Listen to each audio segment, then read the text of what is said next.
Halo sahabatku semua, Assalamualaikum warahmatullahi wabarakatuh. Selamat datang di channel Pejuang Padang Madani Maluku Utara. Oke sahabatku, hari ini kita kedatangan tamu ya di PPM Pejuang Padang Madani, yaitu tamu dari MK, dari produk jagung. Jadi kita akan bikin videonya dari awal acara sampai akhir penutup nanti. Baiklah sahabatku, let's go.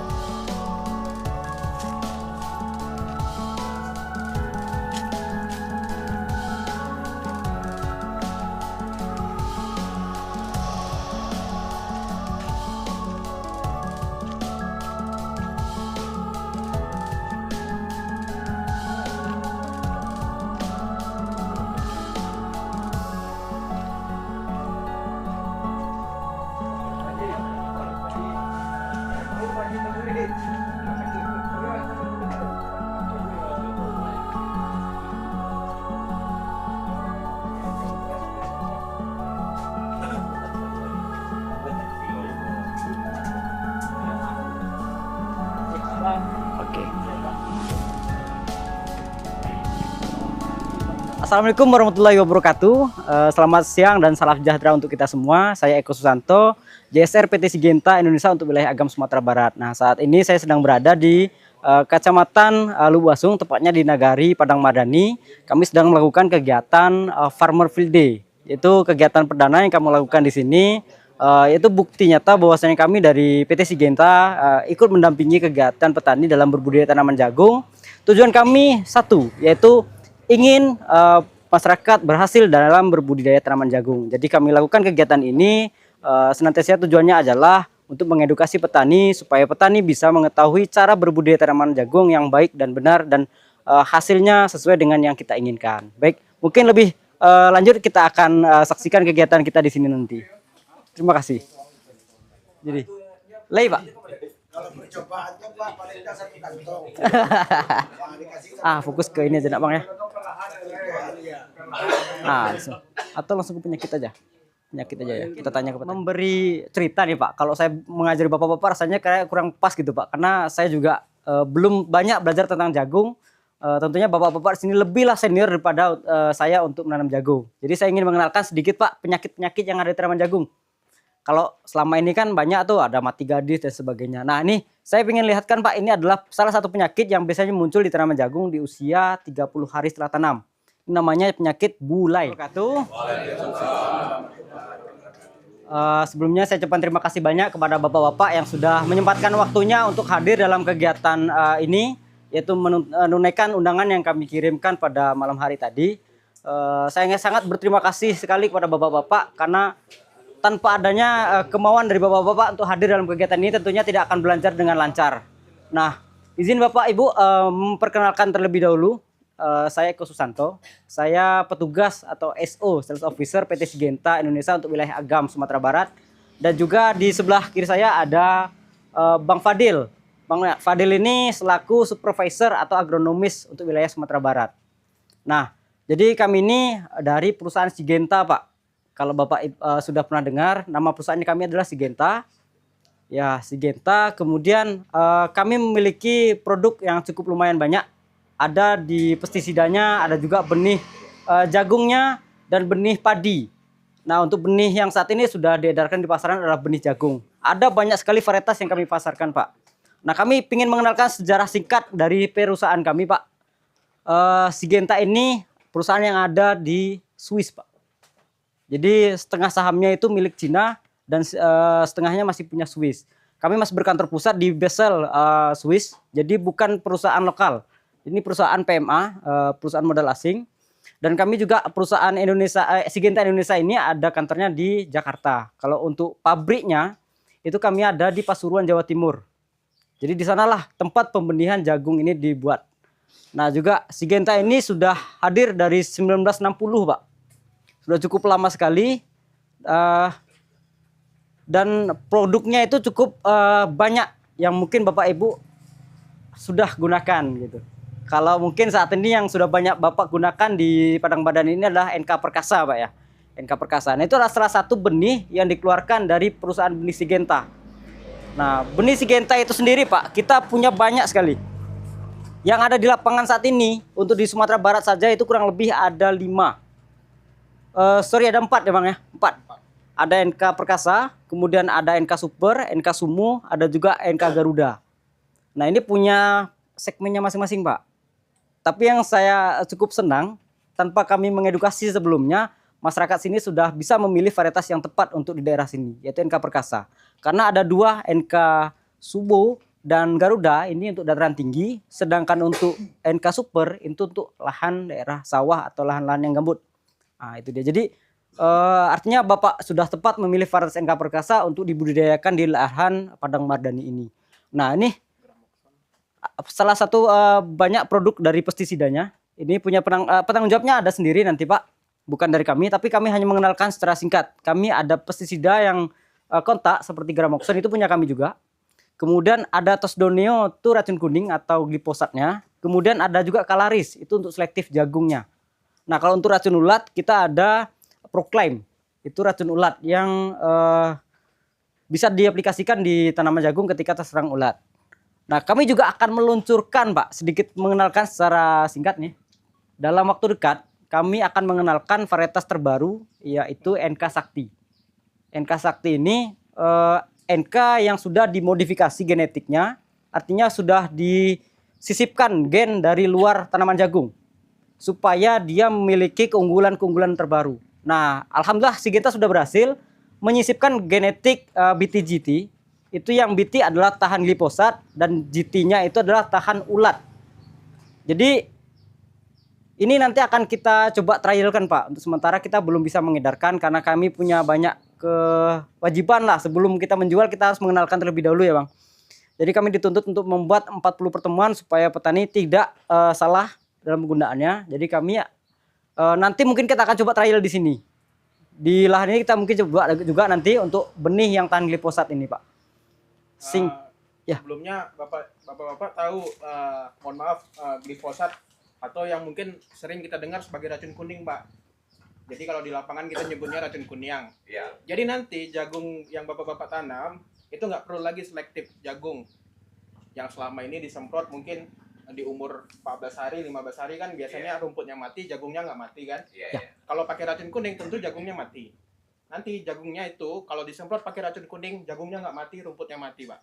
Jadi nanti biaya perawatan orang-orang Bapak lebih murah nanti. Sampai sini ada yang mau ditanyakan Pak? Atau tertarik? Racun kuning itu Pak, apa nama racunnya? Ya, kalau dari Syngenta Pak, bukan sama kompe Pak, dia beda. Racun kuning ini sejenis sama Roundup Pak. Roundup. Ya. Iya, Ya. jadi tahan Roundup. Dan jagungnya bukan mentah. Jagungnya tetap hidup kan? Aman Pak, aman. Yang matinya rumputnya mati. Ya. Mereknya apa? Mereknya apa? Merek apanya nih? Merek Racun itu. tadi. Oh, Kuning itu. Kuning Oke. itu apa mereknya? kalau kami punya saudara kandung Bang. Ya. Namanya Tosdon. Tapi kan kalau yang beredar di pasaran kan banyak. Roundup ya juga. Kalau Dewa Kampung Bismillah. itu Bismillah. ya racun kuning itu. Ya. Itu racun kunyang. Racun kunyang. Itu serah sebenarnya dan tahan jagungnya dan tahan racun loh. Waduh, untuk pakai roundup ya. Lewat di sampai di rumah di racun kuning lah. Iya. Jadi sado racun kunyang Pak, itu bahan aktifnya sama. Walaupun mereknya berbeda-beda, asalnya warna kuning, biasanya bahan aktifnya adalah glifosat. Nah, dengan bahan aktif ini, NK Jagung Sakti itu memang tahan. Tapi kalau dengan racun hijau atau racun Gramoxone, mati Pak, tetap mati. Dia hanya tahan dengan satu bahan aktif itu. Kalau mereknya bebas. Banyak kejadiannya kan di lapangan. Panas jadi panas. Iya. Adalah apanya itu. Ya. Yang pas kan. Jadi saya sudah bekerja kurang lebih 5 tahun untuk Pak di perusahaan benih jagung Pak. Itu udah beda-beda gitu. Saya perhatikan benih yang paling tahan dengan kondisi ekstrim itu hanya Perkasa dan Sumo. Tapi kalau cuaca panasnya seperti ini Pak, saya juga nggak bisa menjawab itu aman. Karena ekstrim. Cuaca yang sekarang ini Pak, ini luar biasa Pak. Udah lebih 1 bulan kita hanya dapat hujan 1 kali kemarin kan. Ini udah 3 bulan nih Pak panasnya. Ya itu Pak. 3 bulan. Jadi luas tuh dah. Untuk lu bawa sol hujan. Cukup enggak ada Pak. Oke, sini udah paham Pak ya? Saya akan coba ini. Oke, zat hijau daun. Jadi ini disebabkan oleh jamur jamur nama latinnya ada nih Pak. Namanya agak susah disebutkan. Peronosklerospora maedis. Nah ini asal muasalnya pertama kali ditemukan di Filipina. Jadi ini biasanya menyerang di dalam tubuh tanaman jagung. Jadi dia menginfeksi. Nah selama saya belajar di tanaman jagung Pak kurang lebih 5 tahun, saya belum pernah menemukan obat yang sangat ampuh untuk bisa menanggulangi ini. Artinya belum ada obat yang sama sekali. Tapi hanya untuk pencegahan ada. Untuk pencegahan biasanya kita bisa melakukannya dengan melakukan seed treatment atau pelakuan pada saat penanaman jagung. Itu bisa pakai akrobat atau pakai instrumek. Kalau dari Syngenta pun kami belum ada. Nah, itu untuk seed treatmentnya Pak. Itu pencegahannya, pencegahan. Ya. Nah, kalau untuk keunggulan NK Perkasa ini sendiri Pak, dia punya keunggulan yang bisa dikatakan cocok atau adaptasinya lebih bagus di lahan-lahan kering. Karena dengan curah hujan yang kurang, NK Perkasa dia masih mau tumbuh bagus dibandingkan di lahan sawah. Nah, kalau di lahan sawah, biasanya NK Perkasa ini akan bagus sekali pertumbuhannya, karena dia dapat suplai nutrisi dan air yang lebih banyak, tapi dia rentan dengan penyakit. Nah, itu kelemahan di NK Perkasa. Bukan artinya dia tidak bisa di lahan sawah, tapi dia akan lebih rentan ketika ditanam lahan agak basah. Itu kalau NK Perkasa. Nah, ini hasil tongkol NK Jagung Perkasa Pak. Ini yang ada kami bawa ini merupakan hasil panen yang dari Pasaman atau dari Opir Simpang 3. Nah, kemarin di sini juga sudah ada yang panen. Saya perhatikan hampir sama besar tongkol jagungnya, hampir sama juga warnanya. Dan NK Perkasa ini memiliki redemen yang cukup bagus dibanding varietas kami yang lain. Redemen Pak ya, redemen itu jumlah pipilan ini kita timbang, kemudian kita bagikan dengan jumlah jenggel dalamnya. Jadi kita bandingkan nih, dalam tongkol jagung ini Pak. Sorry Pak ya. Nah. Jadi kita bandingkan jumlah pipilan ini, ditimbang, kemudian kita bandingkan dengan jenggel di dalamnya ini. Ini kalau NK Perkasa dia punya redemen atau kadar biji itu 80%. Minimal 80%, tapi dia bisa lebih tinggi dari itu di angka 83, tergantung pupuk yang kita berikan. Nah, itu keunggulan dari NK Perkasa. Nah, NK Perkasa juga memiliki jumlah baris yang cukup banyak, yaitu 16 hingga 18. Nah, saya ingin bertanya nih Pak, pernah nggak Bapak perhatikan yang sudah panen kemarin, tongkolnya paling banyak berapa? Lingkarnya? 18 paling banyak. Jadi saya nanti akan cerita sedikit trik and triknya supaya jumlah barisnya lebih banyak. NK Perkasa ini punya potensi, walaupun di sini rata-rata 16-18 Pak, dia bisa di 20 hingga 22. Tapi perawatan kita cukup ekstra. Nah, dengan semakin jumlah barisnya semakin banyak, redemennya semakin tinggi dan jumlah hasilnya juga semakin tinggi, itu tentunya Pak. Nah, NK Perkasa juga memiliki kadar air yang bisa dikatakan lebih sedikit dibanding varietas yang lain, yaitu 70%. Tuh. Tapi tergantung dengan perawatan yang sesuai. Nah, ini ada rekomendasi pemupukan. Tadi juga saya sudah bagikan nih Pak, untuk dibawa pulang. Jadi rekomendasi pemupukan ini kayaknya agak panjang saya jelaskan Pak. Lebih baik kita diskusi aja secara langsung nanti. Baik, saya akan coba. Sejauh ini ada pertanyaan Pak? Ada yang ingin ditanyakan sejauh ini? Kalau belum, saya yang bertanya Pak. Kira-kira deh Pak, yang sudah nanam NK, yang sudah nanam jagung, saya ingin bertanya kendala dan masalah yang sering dihadapi atau yang sudah ditemui Pak. Selain penyakit bule yang saya sebutkan tadi. Mati gadis.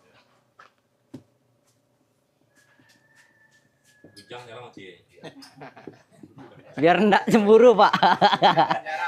Pak tuliskan 2 ya Pak, mati gadis itu bujang. 1. Jadi ada nih Pak.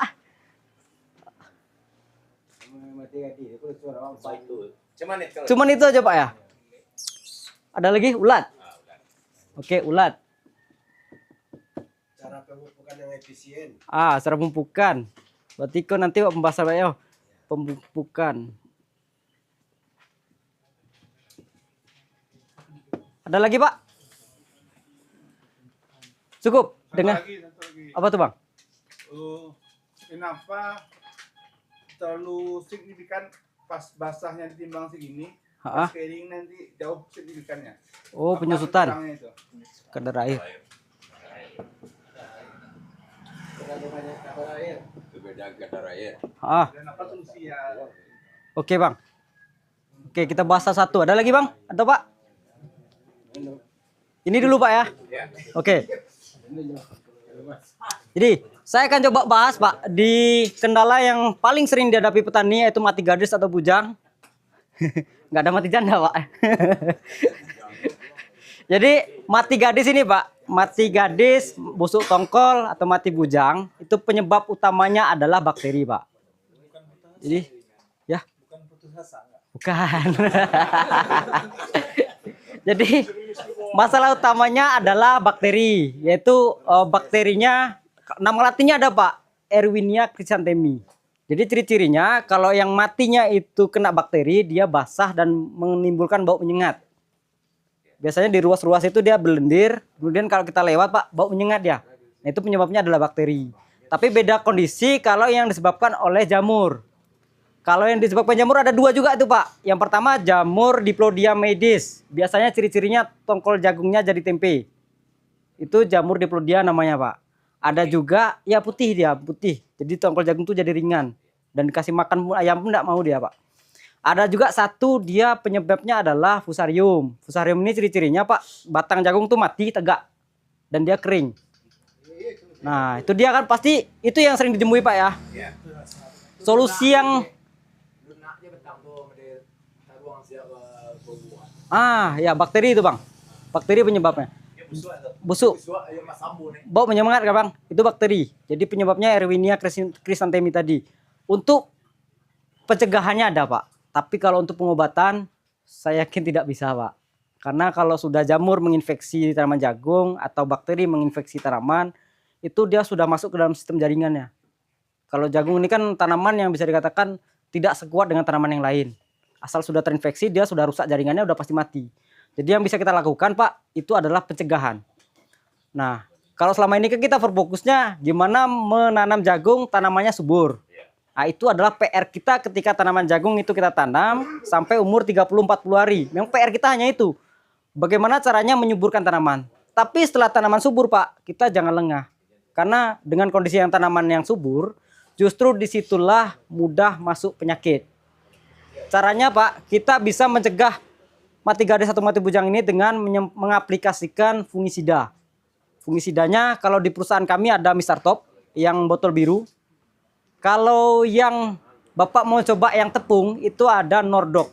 Nordok itu cukup efektif juga untuk kita lakukan penyemprotan atau pencegahan penyakit ini. Caranya ada dua juga Pak. Yang pertama itu bisa kita campur dengan waktu pemupukan. Jadi dalam satu karung pupuk itu 100 gram Nordok. Atau cara kedua, itu bisa menggunakan dilakukan dengan menyemprotkan di umur 40 hari. Itu bisa kita aplikasikan. Nah, sampai sini cukup paham Pak atau cukup bingung? Nordok itu kalau yang 100 gram 35.000 Pak. Itu masuk tinggi itu kalau fungisida Nordok tinggi. Ya, cukup terjangkau. Itunya adalah itu. Nah, yang kedua, itu kita bisa dengan melakukan penyemprotan menggunakan racun kontak atau herbisida kontak, racun hijau Pak, kayak Gramoxone, itu dengan dosis rendah, 30 hingga 50 cc per tangki. Tujuannya adalah kita menyemprotkan tangkai daun di tanaman jagung itu Pak. Kan tangkai tanaman jagung itu dia kan lebar Pak. Di kondisi dia turun hujan, dia akan menyimpan air. Jadi di kondisi dia itu menyimpan air, panas, terus kemudian hujan, panas hujan, itu akan mempercepat pertumbuhan bakteri dan jamur. Nah makanya kita semprot menggunakan herbisida kontak tadi tujuannya adalah mengeringkan tangkai ini tadi. Karena kalau di kondisi dia kering, dia tidak akan menyimpan air lagi. Nah cara pengaplikasiannya itu kita semprotkan di usia 70 hari setelah tanam. Jadi itu tujuannya mengeringkan. Mengeringkan supaya bakteri dan jamur tidak punya tempat untuk bisa nempel di tanaman jagung itu. Nah, dosis sekalian kita menyemprot semak biar lahan itu bersih dari gulma. Itu tujuannya, Pak. Nah, solusi yang ketiga itu kita bisa menekan penggunaan unsur N atau menyeimbangkan pemupukan. Karena ketika tanaman terlalu subur, itu biasanya unsur N terlalu tinggi atau ureanya terlalu tinggi. Itu menyebabkan tanaman terlalu subur sehingga mudah masuk penyakit di dalam tanaman jagung itu. Ini kita sudah mupuk tanaman sudah subur, tapi dia tidak ada yang melindungi, Pak. Tidak ada kita aplikasikan penyemprotan fungisida. Nah, disitulah yang menyebabkan jagung mudah mati karena masuk jamur dan bakteri. Itu sudah ada 3 tadi, Pak ya. 3 atau 2? 3. Jadi fungisida, kemudian racun hijau. Nah, pupuk yang seimbang. Nah, yang keempat, Pak, itu bisa dengan kalau di lahan sawah kita perlancar drainase atau pembuangan airnya. Tujuannya supaya tanah itu tidak lembab. Jadi ketika turun hujan dia tidak tergenang. Jadi kalau udah tergenang biasanya jamur mulai cepat berkembang. Nah, yang kelima itu adalah mengatur jarak tanam, Pak. Jadi usahakan, Pak, kita punya tanaman NK Perkasa itu punya karakter daun seperti ini. Saya gambarkan aja, Pak. Ini batang, kemudian dia ke sini. Nah, jadi kalau NK Perkasa dia seperti ini ciri khasnya. Kalau NK Super, NK yang lain, dia akan seperti ini kondisi daunnya, Pak. Nah, dengan kondisi jarak daun yang seperti ini, biasanya biasanya dia NK Perkasa dan Sumo. Dengan kondisi daun yang seperti ini nggak mau ditanam rapat. Kalau dia terlalu rapat, tanah itu nggak kena matahari lagi. Jadi idealnya untuk varietas NK Perkasa itu seminimal-minimalnya adalah di 75 kali 20 atau 30. Jadi jarak dadanya, jarak ini 75, kemudian jarak lubangnya itu 20 atau 25, Pak. Jadi ini jarak dadanya. Atau kita buat jalur legowo. Kalau Bapak mau buat jalur legowo atau jalur 2, kita buat di sininya 100, kemudian di sininya bisa 40. Jadi dengan jarak yang seperti ini cukup leluasa, Pak. Karena ini luas. Dengan jarak tanam ini dibanding dengan 75, Pak, populasinya itu justru lebih banyak yang ini. 140 dibanding sama yang 75, Pak. Populasi di tanaman di lahan Bapak itu akan lebih banyak yang ini. Karena kalau 100 kita tambah 40 itu 140 bagi 2 70, Pak. Ya kan? Jadi lebih banyak populasinya kita dapatkan. Tapi tanaman tidak terlalu rapat.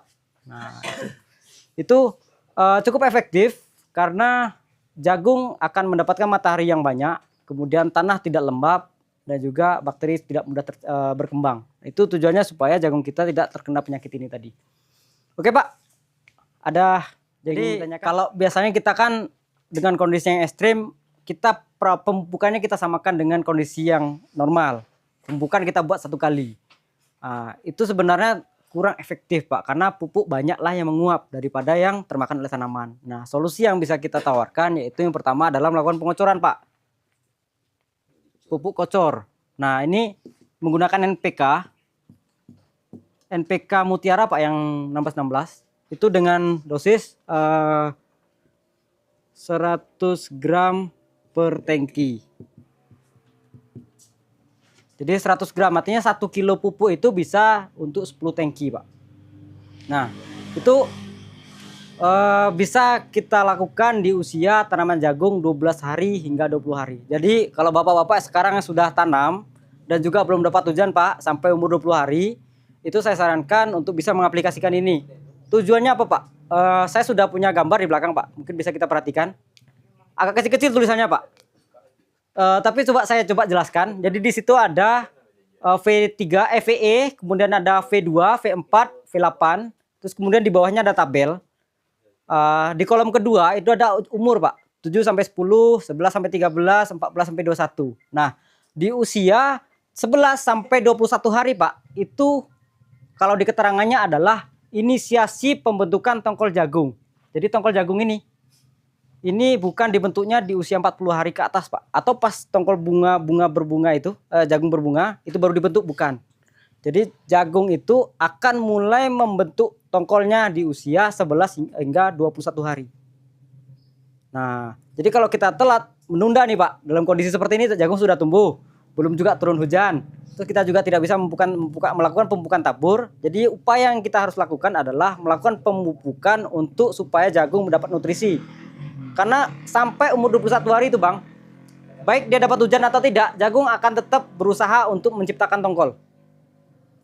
Dia akan tetap membuat tongkol. Jadi jumlah barisnya berapa, kemudian jumlah biji per barisnya berapa, dia akan tetap bertumbuh untuk menciptakan tongkol itu sendiri.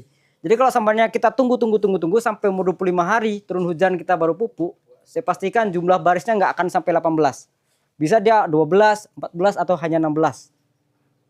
Itu Pak. Jadi kalau hujan nggak turun sampai umur 25 hari itu harus dicor gitu. Sebaiknya kita upayakan untuk mengecor. Kalau kebutuhan dasarnya kita hanya butuh NPK. Kebutuhan dasarnya dia hanya NPK Pak. Nitrogen, fosfat sama kalium. Itu kebutuhan dasar tanaman jagung. Tapi syukur-syukur Bapak kita kan mengaplikasikannya kocor nih Pak. Kerjaannya bertambah. Jadi daripada cuman hanya dengan NPK, Bapak bisa menambahnya dengan Ultradap.